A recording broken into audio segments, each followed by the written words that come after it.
الحمد لله فرفمت يومه وقفتا فيا قهري مخلوق ترجمه نمرت ميوانا في عدد نمو قال أني ربي يكون نتوان بكم kabajamtoota dhaggeeffattootaa fi daawwattoota keenyaa kanneen bakka adda addaa teessanii nu daawwataa jirtanu sagantaa keenya guyyaa har'aatiin daa'imwanii fi keessummoota adda addaa qabannee isiniif dhiyaannee jirra.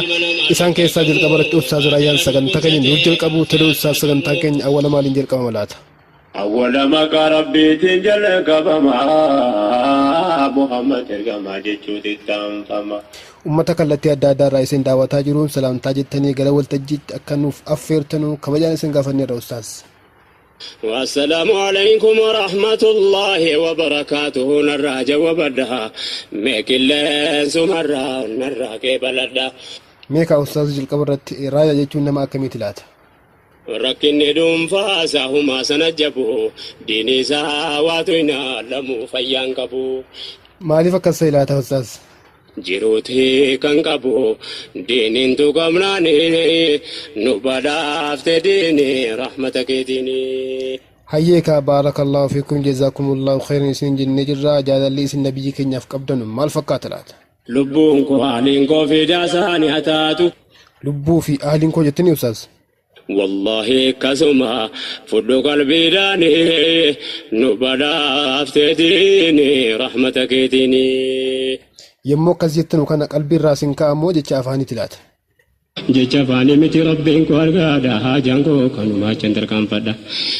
Mee Ustaaz Raayyaa umuriin keessa waggaa 40 moo 40 gadi ta'a laata? anda gadde sanaa ol malee achi gadi hin taatu. Gara fuulduraatti kaasitoota meeqa baaftanii kaatanii dhiisuu barbaadaa jirtu? amma rabbiin na teessise duniyaa keessa silaadhuman qabu hinuman barreessa. Manzuumaa keessan keessaa inni akka tokkoffaatti isin mararuu fi ishinitti tolu isa maal jedhu laata?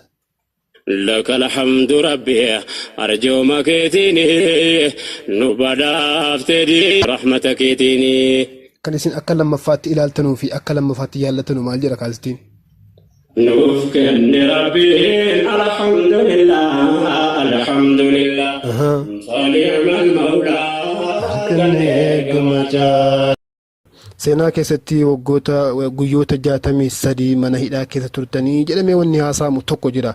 Akkamitti turtanii Ustaaz guyyaa kana hunda?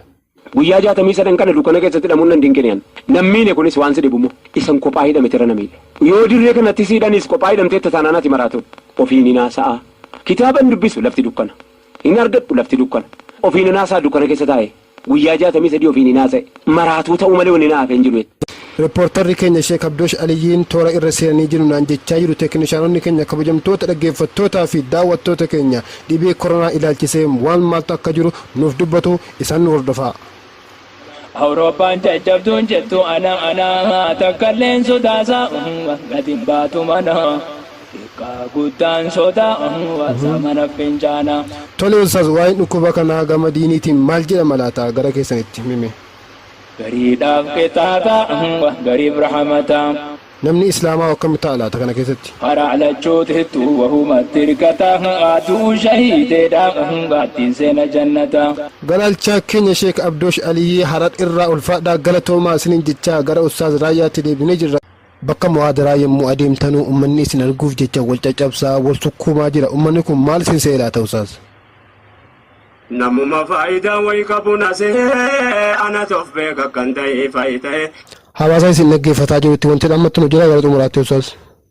Yaada qabdaan nu dhaama amlees nu jajjabeessa. Kabajamoo fi jaallatamoo keessummaa keenya yeroo keessan qaalii aarsaa gootanii nu biratti argamuu keessaniif mindaan keessan jannata haa ta'u isiniin jecha ergaa xumuraa yoo qabaattan carraa isiniif kennee jirra. Yaada narraaf qabu kanaan goola baddee.